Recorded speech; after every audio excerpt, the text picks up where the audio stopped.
Back in 1993, Juan Carlos Guerrero drove drunk and killed Jim Bleekson early in the morning. He was a .25, so he was extremely drunk. He was injured in the crash and was taken to the hospital and fled from the hospital to Mexico. At some point, he came back to Texas under a different name and moved back in with his wife and family that he had under the name of Juan Carlos Guerrero. His assumed name was Alejandro Mejia.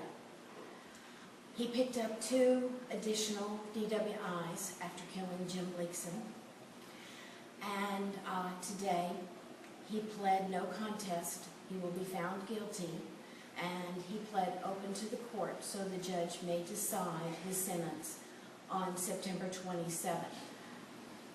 Today was, for me as a victim advocate, the culmination of 18 years of hoping that this family would find some measure of justice and hoping that Juan Carlos Guerrero would be brought to face that justice. It is an emotional experience for me. The family will be here on the 27th of September, and it will be an extreme emotional experience for them. They have wanted and needed to have this justice for their dad. Tell me what you were saying a little earlier about, after 18 years, this kind of becomes your case as well? Every person who works in the criminal justice system has one case that means so much to them.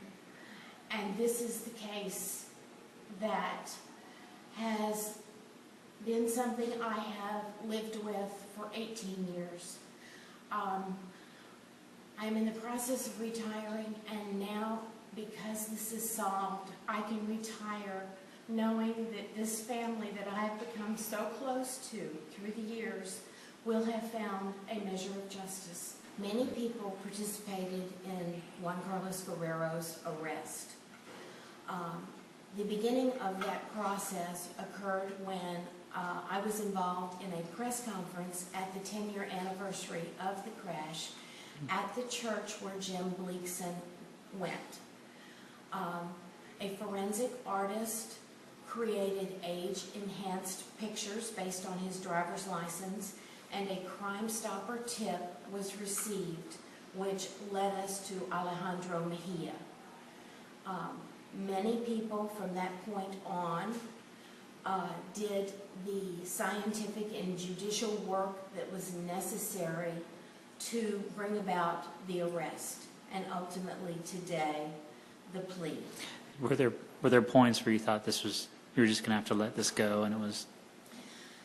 Along the way, there were many times when I thought I was going to not see this solved. I don't know that I could have ever let it go, and I am so glad that this day has finally come. I feel very fortunate to have been able to help many families, but especially this family, because of the 18-year relationship I've had with them. The message this sends to people like Juan Carlos Guerrero and other drunk drivers who invade our streets is that you can't get away with it, you will be caught, you will be brought to justice, and you will be held accountable. So please, just don't drink and drive.